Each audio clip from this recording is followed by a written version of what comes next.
But Aaron, if you could read us the back of the box with the description and give us a little sneak peek at the bonus features. Okay, well, I will say, the cover has incredibly generic art of just photoshopped Ryan Reynolds and Jeff Bridges in their standard film outfit holding guns in front of a, like, just generic city backdrop that's, like, poorly put in. Yeah, the classic modern poster of guy with gun. Oh, yes, and the back of the box promises HD picture and theater quality sound. Well, did we get it? Find out later. Okay, so Jeff Bridges and Ryan Reynolds headline this supernatural action-adventure as two cops dispatched by the Rest in Peace Department, or R.I.P.D, to protect and serve the living from increasingly destructive spirits hiding among the unsuspecting on Earth. When they uncover a plot that could end life as we know it, the new partners have to turn grudging respect into top-notch teamwork to restore the cosmic balance, or watch the tunnel to the afterlife begin sending angry souls the very wrong way. Okay, sounds intriguing. Yes. You know, supernatural action adventure. Sign me up. What are what bonus features are we looking at on this disc? We got two alternate openings. We got Nick's new avatars. We got R.I.P.D. motion comics bringing the avatars to life. Walking Among Us, Deados and avatars. Sus, I really want to push that terminology on you. Yeah, that awful terminology. Oh, it's abysmal. Filming the Other Side. Anatomy of a Shootout. Deleted and alternate scenes. Gag Reel. Awesome. My favorite bonus feature. Never a disappointing They're gag always reel. so funny, man. I'm so invested in celebrities that them just, like making mouth farts. I'm there. Oh, dude, I love when an actor, like, is supposed to catch a prop and then he, like, kind of fumbles it. That's, like, the funniest thing. I would love if you put him doing it 15 times in a compilation. Yeah. And, yeah, in case you didn't get it, we got Transferring, R.I.P.D, The Making of. We'll talk briefly about the trailers. Nothing exciting this time around. Nothing really sticks out. No, there's no French cartoon dubs or anything like that. No, this is Universal, so it's all actual blockbuster movies. You've got Two Guns with Denzel and Mark Wahlberg, The World's End, the Edgar Wright movie, the third movie in the Cornetto trilogy. You've got Despicable Me 2, Fast and Furious 6, and Kick-Ass 2. It's a pretty standard slate. And they're all like the shorter versions of like what you would expect to be on a disc. They were all like, 30 seconds or less. Yeah, they were very short. Yeah, they're all like cut for TV or like YouTube like versions of the trailers. Yeah, they were about the length of like a TV spot after the movie's been in theaters for like 3 weeks. Mm-hmm. It was great because it's just like super snappy, super quick. Didn't have to get bogged down by watching trailers. Get right into R.I.P.D. because that's what I wanted. Well, before you get into the movie, there's the menu, which is an assault on the senses, as with all Universal Blu-rays. Yeah. I just wanted to note, I think this is the first time where I've seen every movie that was advertised before the movie. Okay. What did you think of Two Guns? It's fine. Cool. It's good to know. All right. The World's End, the worst movie those guys have made, still good. Despicable Me 2, whatever. That's the only Edgar Wright movie I've yet to see. I still need to watch that. It's Fast pretty Furious good. 6, pretty dope. And Kick-Ass 2, bad. So, Universal, a great year for the company.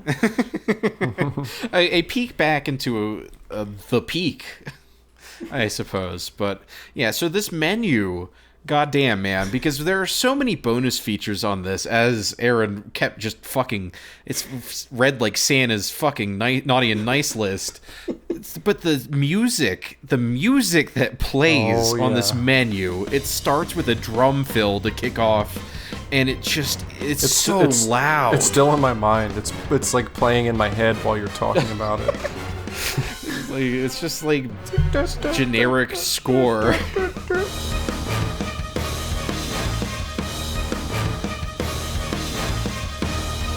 Evan can attest to this. I clicked off of it onto the movie really fast, not just to get to it, because I was being assaulted with noise and visuals. It was just like, oh god. No, it was gross. So, not a very promising, like, when you put in the disc, it's like they almost want you to be like, take this back to Redbox, please. Immediately. Do not write about this on IMDb. Well, I think that worked. More or less. Well, yeah, no one seems to have watched this movie. Oh yeah, Not in theaters and not on home video. It lost like $70 million. Yeah, this movie made $78.3 million on a budget that's somewhere in between 130 and 150 million. Yeah. So actually double what I said probably. Because if you just subtract Raw, that's about right. But it's like you gotta market the movie. This got a big marketing campaign. Oh, the marketing on this was it was just constant. Yeah. Mm-hmm. You see, you gotta like double that 130, and then you gotta incorporate the fact that, you know, theaters get cuts, and when you distribute it, all this stuff everyone gets cuts every step of the way. Bottom line, they lost a lot of money. A psychotic amount of money. This is a nice little teaser for our brief episode next week, where we'll be talking about box office bombs in general. But this is certainly one of them, for sure. Yeah. It has like a place on the list of top box office bombs ever. Mm-hmm. Like biggest money lost, like by all measures, one of the biggest bombs of all time.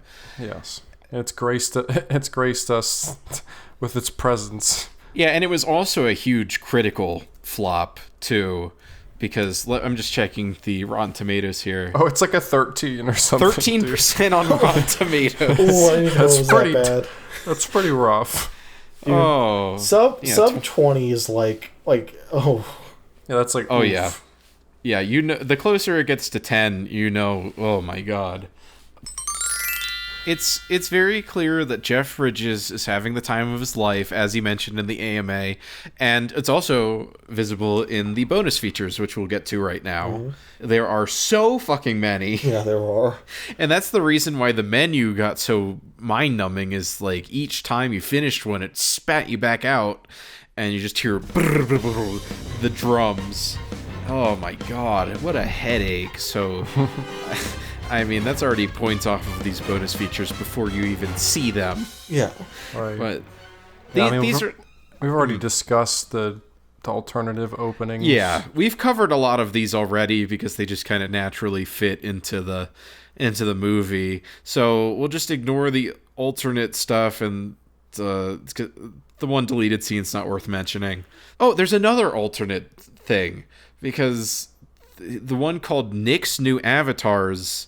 Oh, yeah. Yeah, so at the end of the movie, Jeff Bridges is like, oh, I got you a new avatar because you didn't like the old Chinese man because you're racist and from Boston. Yeah.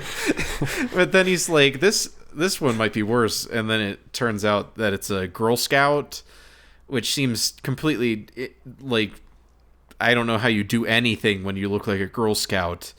Yeah, I would have much rather have taken James Hong. Yes, beloved character actor James Hong, but instead of a Girl Scout. But in this bonus feature, it's just they very, like, the director likes to have options, as mentioned in a different bonus feature. So along the lines of doing a bunch of takes of something, they had alternate like avatars to slot in that would be new. Yeah. And because it's just a shot with no dialogue, so you can just bring in a bunch of people. And yeah, so there's like a luchador, there's Santa Claus, there's a Santa Claus would have different been sexy lady, which would be the least funny one, so thank God they didn't do that. Yeah. And then a different Girl Scout. Yeah, it's just one without like a braces or like headgear. It's like, okay. Yeah. I don't know why you would shoot all of those things and not just commit to one, but I mean, as far as bonus features go, that's kind of fun. The pro wrestler one makes the least sense, because it's like, why would he be mad about that? Yeah, no. Because he treats it, the only context, because they don't actually say what it is, so it's clean for them to edit and whatever. He's just like, really? You think this is an improvement? And it's like, yeah. being a big ass fucking luchador would be hilarious. That would be awesome. Although I don't think a luchador would wear ring gear just around, so and that might be disadvantage because you'd expect like El Santo to be wearing like a very demure suit. Ryan Reynolds just really didn't want to be James Hong. He really just didn't want to be any sort of minority. Yeah. Shout out to the guy from the 1800s being less racist than Ryan Reynolds' character. Well, he did fight for the Union. He did. Yeah. Of course. The guy who sounds like Foghorn Leghorn. With the cowboy hat and all the fucking... Yeah, I'm sure.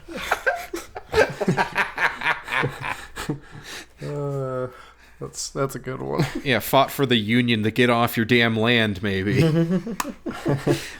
Yeah, I mean, it's not completely out of the realm of possibility. I don't know, man. Like, yeah, I guess maybe he's, like, from fucking early Texas or some shit. I don't fucking know. But it just reads weird. It felt like a weird thing to shove in there. It felt like they were just terrified you'd think he was a Confederate. Well, yeah, that's exactly what it is. They just had to make it abundantly clear that he wasn't a Confederate. Well, they should have gone the route of Night at the Museum and made him a Southern massacre inducing monster that's lovable. Oh yes, fucking one of history's like Custer. worst people. Custer, yeah, George Custer. God, that's pretty funny. Yeah, I forgot about that. Yeah, I don't know. It's not really worth going into any of these. I mean, there's a gag reel. We gotta talk it's about a how gag the reel. gag reel's fucking awful. The gag reel was dire. I mean, I know it's not in particular awful. They're all like this pretty much, but like, fuck. I enjoyed seeing Jeff Bridges having a good time. I like my boy. Also, this... Okay. We make little small-scale projects that involve green screening. I have to light those fuckers meticulously to fucking do shit. And then I learn from this that you fucking... They don't even try. They don't even fucking... They don't even try. You constantly see green bouncing off of every single reflective surface in the shot. And like, yeah, there's just green on their hair and parts of their clothes and stuff. And it's all over their, like, rim, like, so they bleed and all that. And I guess when you have infinite post money, it doesn't fucking matter. Yeah, because, like you said, the gag reel's bad, but the rest of the bonus features are just pretty much talking about the VFX. It's so stretched out. Every single one is at least 7 minutes. It takes forever.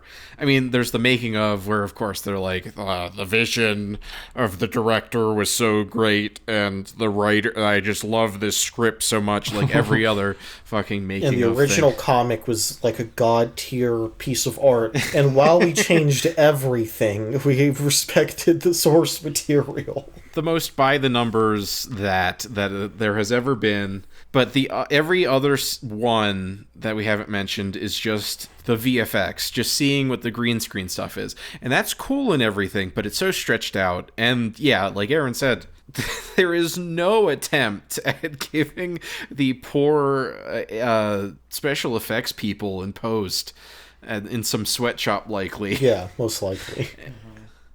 Oh my god. Yeah, completely unclean, like, for Keen. Completely. Yeah. Where, like, the focus of the shot, because there's one where Jeff Bridges, like, points a gun at the camera, and so the focal point of the shot is the gun, and the gun just is green because it's reflecting so much green that the gun has just absorbed that color trait. I've never seen it as extreme as this before. Like, just so the amount of care that they put in is so little that it's shocking. Yeah, I think I briefly mentioned that, like, concept art reel. Yeah, well, it says that it is a motion comic, implying that they're going to do something from, like, the book that, like, resembles the movie, as generally that type of bonus feature is. But it is just a slightly animated storyboard. So it's a complete rip-off. Like, just be honest. Say animated storyboard or something. Yeah. But animated comic. Yeah. And whatever. It highlights a lot of the missed opportunities for visual gags to do with their avatars in the movie, but that most of which were sexual and makes it weird, I guess. But what was, because it was the one where she was like riding him, but what was the other one? Jeff Bridges has his legs splayed in the car. Yeah, he spread eagle in the car, and then it's like That would be funny. yeah, it would be. That would actually yeah, like be he funny. pulls up to a stoplight like that, and then it's like some other dude in a car next to them just like looks over, and it seems this woman like spready. Like, yeah, that would be kind of It'd be funny. a joke, I don't know. yeah. Yeah, I just skipped through that one because I was like, oh, it's that is a storyboard. Yeah. Yeah, I guess we were kind of curious to see how the scenes would play with the avatars instead of Jeff Bridges and Ryan Reynolds. Well, no, thank God you did watch it because we have the insight that there may have been jokes at some point. Well, Evan fabricated that joke. That's not from the thing. Yes. Or yeah, no, the thing with the guy looking. Well, it's just there's not really a joke in that one. It's just her spread eagle, and that's it. Yeah, it's just Okay. that they look different. You feel different about the two images. Evan put like a gag on it, which I agree should have been there, but it's not in any version of this movie. Okay, well, that's fair. So we've talked about the bonus features, the movie, and the trailers. How did you feel about the video and audio quality? The video was fine. I thought I'm gonna say it looked Yeah, great. it was a good rip visually. As a Yeah, Blu-ray it's collector, pretty good. Universal and Digital Media Deluxe or whatever, whoever handles their high definition releases, they do a fantastic job because like the bit rate is always like peaking like where you want it to be. The fidelity is wonderful. It looks as good as this piece of shit is gonna look Yeah, in I was gonna HD. say it sure as hell didn't help those effects. No. But yeah, no, it looks pretty good. I don't think we picked up on any audio things, but as you mentioned before we started recording, you heard clipping, which is fascinating. Yeah. Like, how do you let that slide? So audio, not a priority in post, and it seemed that they just could not get people back to do any sort of looping. So they just kind of glossed over it.